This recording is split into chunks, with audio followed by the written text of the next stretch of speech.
Lan Wangji's words were soft, but they were full of obvious favoritism and a rare hint of audacity from Ying. Essentially, he was saying that they should not only refrain from punishing Ying, but also not dislike him. Even if they cannot bring themselves to like him, they should not show it on their faces, as it would hurt Ying. He did not want Ying to suffer even the slightest grievance. Lan Qiren nearly stumbled off his seat upon hearing this. After a moment, he steadied himself by holding onto the desk, gasped for breath, and spoke with a stammer. You want us to accommodate him? He is just a mere Ying, and you pamper and indulge him, fine. But now you want the Lan family to treat him like some kind of Buddha? Lan Wangji lowered his head, saying, That is not my true intention. QingYa Jun glanced sideways at Lan Wangji. It seemed he was touched by this young man who had never complained no matter how hard or tiring it was, now softening his demeanor in front of the elders to seek a bit of favor and indulgence for the one he loved. QingYa Jun cleared his throat and spoke in support. Ying, this child, is the prized disciple of sect leader Zhan in Yunmeng. He was full of spirit and pride, but upon marrying into the Lan family, he not only did not feel welcomed, but was also met with cold stares from all of us elders. Feeling hurt and consequently developing a rebellious attitude is only human nature. Putting ourselves in his shoes, if a child of the Lan family went to another household and faced similar rejection, wouldn't we feel distressed? Though the Lan family has many strict rules, it is not a place devoid of compassion. Our severe discipline is meant to guide one towards the right path, not to push them towards rebellion. Let Ying feel the care and warmth of the Lan family and soften the rebellion and resentment in his heart. It might be far more effective than thousands of words of punishment. After these words were spoken, quite a few people at the table folded their arms, showing disapproval. But there were also some who nodded in agreement, and even more fell into contemplation. The family council concluded with Lan Qiren's grim face filled with stifled frustration. He had faced the greatest challenge since he took charge of the family affairs, being reprimanded by his elders and contradicted by the younger generation, all because of one young boy. Watching years of hard cultivation crumble in an instant was truly unfortunate, plagued by bad luck and misfortunes. Afterward, Lan Qiren comforted him softly for most of the night, even holding his hand and solemnly swearing that, in the future, he would find a virtuous and gentle wife to ease his worries. Lan Qiren finally managed to calm down, holding on to his last remaining cabbage, looking at and talking to him over and over again. Only after laying down in the second half of the night did he finally fall asleep without any further disturbance. Fortunately, the matter concerning Wangxian was settled without any more troubles. As for Lan Wangji, he offensed elders during the clan meeting and also took the blame for Wangxian's theft and escape. He voluntarily stepped forward to accept punishment and knelt in front of the ancestral hall for 7 days and 7 nights.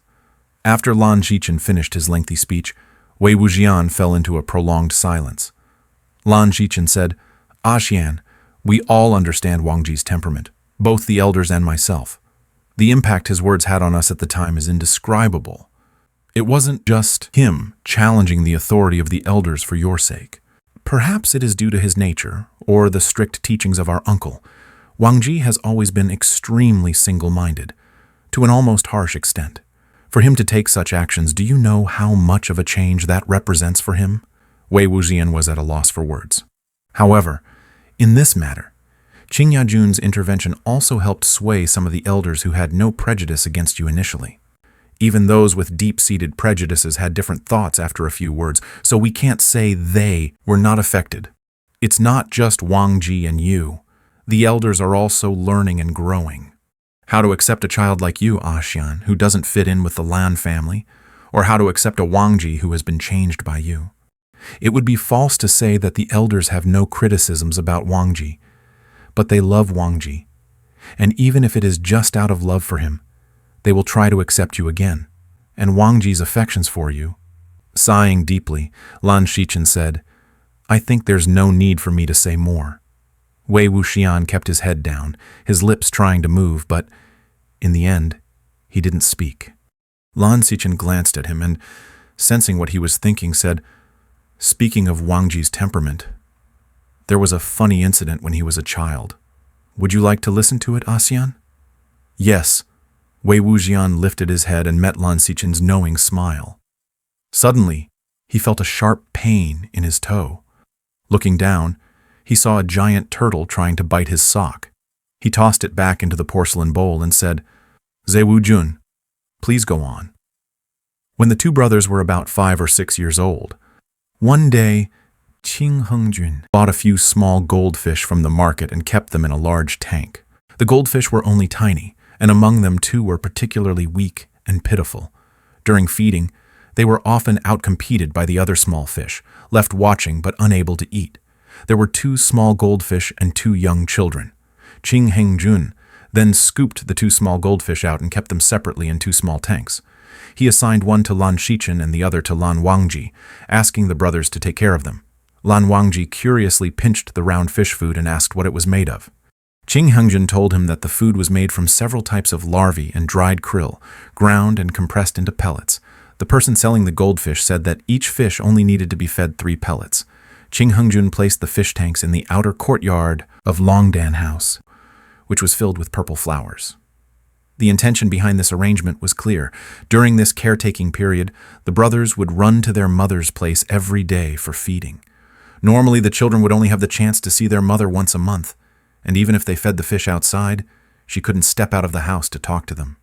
Otherwise, it would be against the rules, so they could only steal a few glances at each other through the tightly closed doors and windows. This act was already somewhat of a gray area, but despite QingYa Jun's seclusion for penance, he still held the identity of the family's head. Since he deliberately arranged it this way, although some elder members of the clan had minor complaints, considering that the mother and children didn't meet face to face, it wasn't strictly a violation. So they tacitly allowed it by turning a blind eye. QingYa Jun rarely left his seclusion, but on this day, he made a rare visit to watch the brothers feed the fish. The 2 didn't meet their father often, and thus felt a sense of alienated.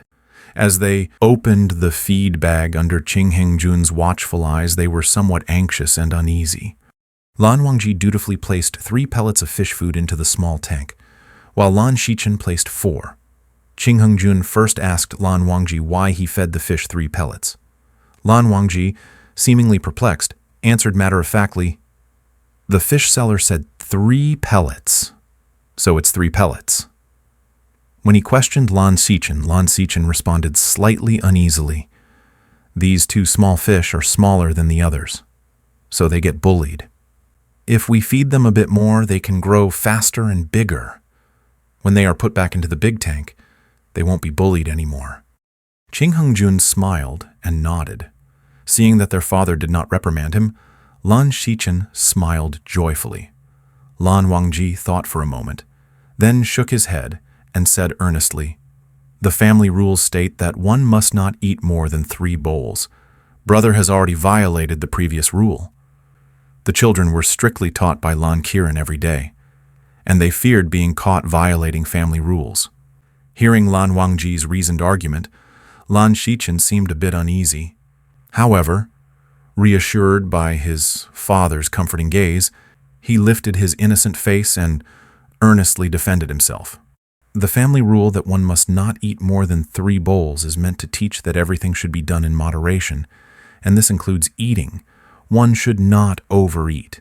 As long as this principle is followed, I believe it cannot be generalized and doesn't necessarily need to be bound to a specific number.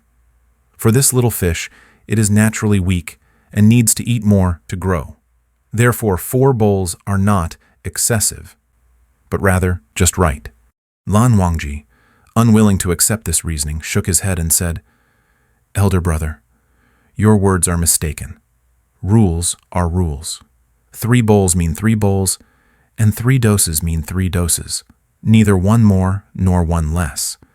If everyone interprets the rules on their own whim and disregards the literal text for the sake of convenience, wouldn't that lead to chaos?